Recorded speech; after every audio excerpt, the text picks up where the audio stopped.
జమ్మూ కశ్మీర్ ప్రజలు బీజేపీ ప్రభుత్వాన్ని కోరుకుంటున్నారని ప్రధాని నరేంద్ర మోదీ అన్నారు. ఇక్కడ అక్టోబర్ 1వ తేదీన తుది విడత పోలింగ్ జరగనుంది.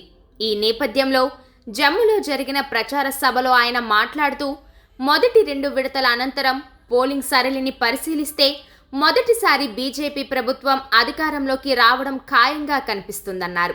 కాంగ్రెస్, దాని భాగస్వామ్య పార్టీ నేషనల్ కాన్ఫరెన్స్, మెహబూబా ముఫ్తీ సారథ్యంలోని పీడీపీ అవినీతిని, ఉగ్రవాదాన్ని పెంచి పోషిస్తున్నాయని ఆరోపించారు. 2 విడతల్లో ప్రజలు భారీగా తమ ఓటు హక్కును వినియోగించుకున్నారని తెలిపారు.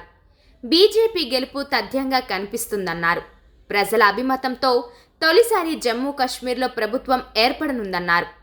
బీజేపీని అధికారంలోకి తీసుకువచ్చే మంచి అవకాశాన్ని వదులుకోవద్దని సూచించారు. జమ్మూలో ఎన్నో ప్రసిద్ధ ఆలయాలు ఉన్నాయన్నారు. ప్రజా సమస్యలను పరిష్కరించడానికి బీజేపీ కృషి చేస్తుందన్నారు. జమ్మూ కశ్మీర్లోని కాంగ్రెస్, నేషనల్ కాన్ఫరెన్స్, పీడీపీ పార్టీల కుటుంబ పాలనతో ప్రజలు విసిగిపోయారన్నారు. ఇప్పుడు ప్రజలు శాంతిని కోరుకుంటున్నారన్నారు. అవినీతి, ఉద్యోగాల్లో వివక్ష తిరిగి చోటు చేసుకోరాదని, వేర్పాటువాదం, రక్తపాతానికి ఇంకెంత మాత్రం చోటు లేదని ప్రజలు భావిస్తున్నారన్నారు. సరిహద్దు ఉగ్రవాదంపై సర్జికల్ దాడులతో ప్రపంచానికి తాము స్పష్టమైన సందేశం ఇచ్చామన్నారు. ఇది సరికొత్త ఇండియా అని, ఉగ్రవాదాన్ని సహించేది లేదన్నారు.